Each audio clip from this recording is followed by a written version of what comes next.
Okay, so let's have a look at number 2 here.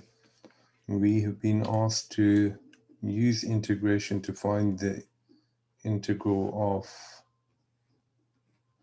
1 over x cubed ln x dx. Now you should have learnt with your different terms that if we have a log term, we can't integrate that. So we are going to use, well actually let me reverse a bit there. We should recognize that this is a product of two things and they're completely unrelated. I'm going to write this as x to the minus 3 and I'm going to write this as ln x. And so we should recognize that the technique to integrate this should be by parts. Now once you recognize that it is by parts, you're going to have to identify your u and your v dash. So if you have a log term, that is going to become u because we can't integrate that. So u equals ln x, and therefore v dash equals x to the minus 3.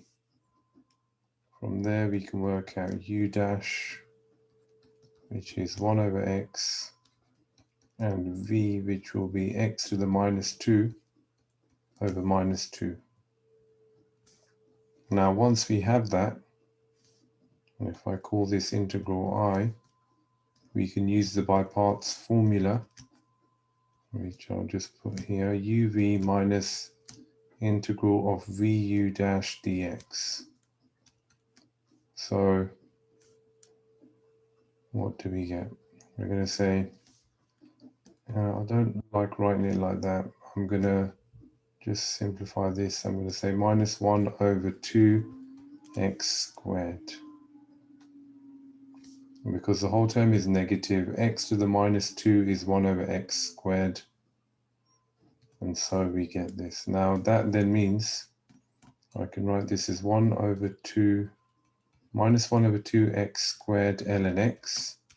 Take away the integral of v times by u dash. So minus 1 over 2x squared times by 1 over x dx.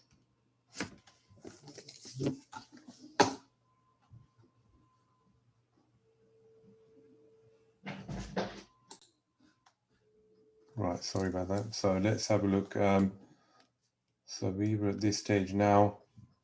I've got two minuses there. I don't like, that can become a bit confusing, I feel. So I'm going to turn that into a plus, and I'm going to multiply these two fractions together to leave me with 1 over 2x cubed dx.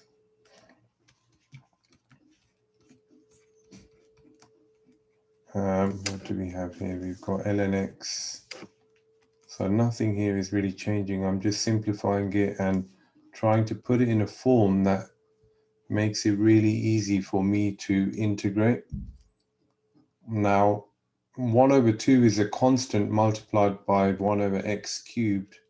So I'm going to take that out as well, and I'm going to put x cubed, 1 over x cubed, and write that in index form so that I can integrate. So what do I get? 2x cubed ln x plus 1 over 2. And if we integrate x to the minus 3, we get x to the minus 2 over minus 2, and then we've got plus c. And all I'm going to do is just write it in a sort of nice format. And so positive times a negative is going to be a negative. I've got 1 over 2, and I've got essentially a 1 over 2 here, so I'll get 1 over 4. X to the power of minus 2 is 1 over x squared, so we get x squared in the denominator too, and then we've got a plus c, which we can't forget. Okay, so that's part A done. So the key takeaway from part A is to remember to make u ln x, and then your other term then, because we can integrate that, is going to become v dash.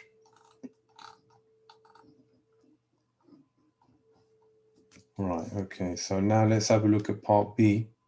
Now part B is saying integrate the same integral, but now it has limits of 2 and 1. So we've got 2 and 1 of the same integral. And so what do we get here? We're going to use the integral above. We'll say minus 1 over 2x cubed ln x minus 1 over 4x squared. Because this is a definite integral, we're not going to have a plus c in there. We've got 2 and 1. So let's substitute 2 and 1 in there. Minus 1 over 2 times by 2 cubed is 2 times by 8, which is 16. ln 2, take away 1 over 4 times by 2 squared is 16. That's what I get when I substitute 2 in there. Now ln 1 is going to become 0, so the first term becomes 0, and the second term is minus 1 over 4.